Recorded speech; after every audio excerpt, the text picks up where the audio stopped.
Halo, selamat pagi. Perkenalkan nama saya Maradila Syahridar. Em, saya adalah penulis yang senang bermain musik elektronik dan kebetulan saya tergabung di grup band Homogenic sebagai additional vokal dan juga pemain synthesizer. Di sini mungkin saya tidak akan membeberkan tentang bagaimana caranya membuat musik elektronik atau mungkin bagaimana caranya membuat suatu cerita, karena saya di sini tidak akan memberikan satu kelas creative writing juga, tapi di sini saya akan memperlihatkan, mungkin kalau misalnya dibilang show off juga saya jadi malu sendiri karena saya mungkin mikirnya ini adalah satu ajang untuk menelanjangi diri saya sendiri gitu kan. Jadi sebenarnya saya pengen mengajak teman-teman yang ada di sini buat berpikir bahwa pertama-tama kita memiliki satu pemikiran, manusia memiliki satu pemikiran yang sempat salah kaprah bahwa bumi itu bentuknya piring gitu kan. Dulu sempat ada satu pemikiran seperti itu. Itu adalah salah satu yang paling umum. Mungkin di sini ada beberapa yang pernah tahu atau pernah dengar atau belum pernah dengar bahwa ada satu lagi jenis salah kaprah yang dimiliki oleh manusia, dan ini dimulai ketika zaman Yunani atau Romawi kuno, di mana katanya manusia itu sebenarnya sama sekali tidak memiliki kreativitas.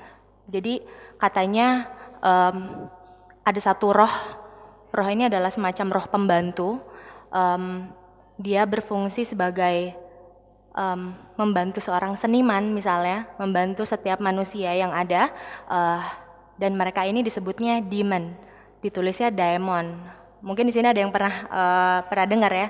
Jadi katanya demon ini adalah roh-roh yang berasal dari entah misterius gitu, entah dari mana, dan mereka ini membantu setiap seniman untuk mengerjakan karya.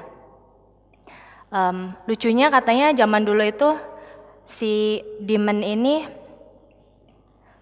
dia datang seperti Dobby, mungkin peri-peri yang ada di luar rumah gitu kan ya. Terus udah gitu jadi ada anggapan gini, kalau misalnya seorang seniman itu dianggap seniman yang memiliki karya yang hebat, dia tidak dibilang wah dia jenius, tetapi dia dibilangnya adalah dia seniman yang memiliki jenius. Jadi bukan jenius tapi memiliki jenius, karena dia dianggap memiliki roh pembantu yang sangat kuat sekali gitu kan ya. Satu pemikiran itu membuat saya jadi berpikir sebenarnya itu benar nggak ya gitu kan. Itu satu hal yang menurut saya sangat prinsipil sekali gitu, karena pada akhirnya ada satu pemikiran juga, kayaknya benar juga sih gitu kan. Akhirnya saya cari-cari tahu lagi tentang demand ini. Ternyata satu pemikiran ini dipatahkan ketika zaman-zaman Renaissance. Katanya sebenarnya tidak ada yang namanya demand, tidak ada roh. Manusia adalah sebuah wadah. Manusia adalah seseorang yang memiliki karya dan seseorang yang terus melahirkan karya tanpa ada bantuan dari siapapun, tanpa bantuan dari semesta gitu kan. Itu adalah satu pemikiran yang ada pada zaman Renaissance. Pada akhirnya saya jadi kayak berpikir gitu kan ya, kalau memang manusia seperti itu, apakah kita bisa melahirkan karya yang sedemikian hebatnya tanpa bantuan semesta? Jadi sebenarnya itu adalah satu pemikiran awal dari mana saya bisa menceritakan beberapa karya saya gitu kan. Saya membuat satu karya yang pertama sekali itu adalah ketika daun bercerita. Ketika daun bercerita itu dibuat atas dasar pemikiran entah bagaimana, tapi saya tiba-tiba mendapatkan ide, bagaimana jika pohon-pohon yang ada di sekeliling kita bisa berbicara, bisa berkontemplasi, bisa memikirkan, bisa bergosip tentang ibu-ibu rumah tangga yang ada di depannya, kemudian bisa mengeluh ketika mereka dikencingi, kemudian bisa mengeluh ketika mereka dirusak. Akhirnya saya buat dalam satu bentuk karya novel yang judulnya adalah Ketika Daun Bercerita. Saya waktu itu nggak tahu kenapa, bingung gitu kan, kenapa kok bisa ada pemikiran seperti itu gitu. Kemudian ada lagi satu novel lagi, yang kedua saya buat itu judulnya Turia. Turia ini menceritakan tentang mimpi, menceritakan tentang persahabatan antara 3 orang yang ternyata terjalin cinta segitiga. Sebenarnya sih kalau misalnya dibaca-baca temanya cukup cheesy gitu kan ya, simple sekali, cinta segitiga.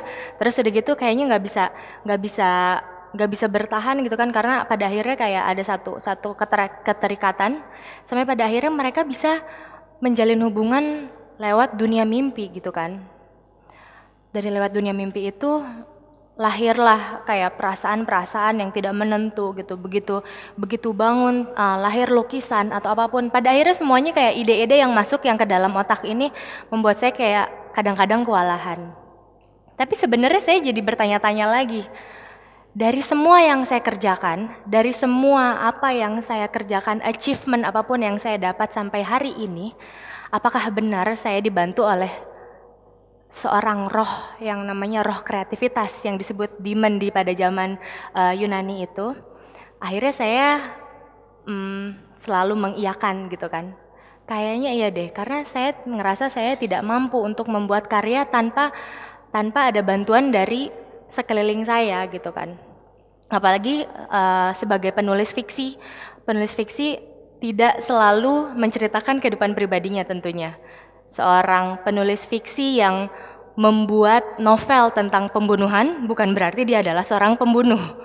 Kemudian seorang novelis yang membuat cerita tentang genre fantasi, tidak mungkin dia juga hidup di zaman dongeng. Di sini saya akan bercerita beberapa momen di mana saya benar-benar merasa ini adalah satu konspirasi alam semesta terhadap saya, sampai akhirnya saya bisa membuat suatu cerita. Yang pertama adalah ketika waktu itu saya dikejar deadline. Jadi waktu itu novel yang kedua harus selesai minggu depan gitu kan. Sementara saya 20% pun belum gitu kan ngeditnya. Terus akhirnya saya merasa mandek, stuck. Saya coba nyari tempat-tempat yang kayaknya bisa nih nyari inspirasi di sini gitu kan. Tapi akhirnya nggak dapet juga. Akhirnya ketika saya lagi menyetir, saya tiba-tiba ngerasa saya harus membuat satu gerakan chaos. Saya harus membuat satu gebrakan yang bisa merobek keteraturan saya selama ini. Saya harus membuat sesuatu yang memang tidak pernah saya lakukan sebelumnya di kegiatan sehari-hari. Akhirnya saya ketika lagi menyetir, saya parkir di pinggir jalan, saya keluar dari mobil, saya pergi naik angkot, saya duduk di angkot, kemudian saya lihat ke sekeliling dan saya mulai mencari-cari apa kira-kira yang bisa saya serap dari lingkungan sekitar saya gitu kan. Terus entah kenapa ternyata bukan ide tentang novel yang keluar, tapi ide sebuah lagu. Tiba-tiba ada nada yang muncul dalam otak saya. Nadanya gampang banget padahal ya, saya masih ingat banget, cuman kayak he ho ha. Cuman gitu doang padahal ya, itu simple banget. Tapi saya akhirnya kayak, wah ini kayaknya harus disimpan nih. Tapi saya lagi di angkot nih, gimana nih? Saya nggak mungkin dong ngerekam tiba-tiba saya ngeluarin telepon saya, handphone saya, kemudian saya bersenandung gitu kan ya untuk merekam gitu. Akhirnya saya bilang sama otak saya, kalau memang ini adalah ide yang bagus, ini adalah satu melodi yang bisa saya simpan, jangan kemana-mana, jangan pernah hilang dari otak saya. Akhirnya saya sepanjang perjalanan dalam hati kayak senandung-senandung sendiri gitu. Terus alhamdulillah akhirnya tercipta satu lagu yang ada nanti di album Homogenik gitu kan, satu lagu itu. Tapi jalan keluar untuk novel itu gimana? Saya tetap nggak dapet apa-apa gitu kan hari itu. Saya tetap nggak dapet, wah ini gimana ya? Saya nggak dapet cerita, saya tetap mandek dan segala macamnya. Dan akhirnya saya merasa bahwa itu adalah satu kesulitan yang dialami oleh setiap penulis ketika mereka menjalin suatu hubungan dengan konspirasi alam semesta. Satu hal yang saya ingat sekali ketika saya akhirnya berhasil dalam membuat suatu karya, pekalah terhadap keadaan sekitar, agar kita bisa berkolaborasi dengan roh pembantu kita, dengan demon kita, sampai akhirnya kita bisa menggali, membuka tutup alam bawah sadar kita, sampai akhirnya tercipta suatu karya yang menurut saya itu adalah satu karya yang sangat mencerminkan makna pribadi kita sebenarnya. Terima kasih.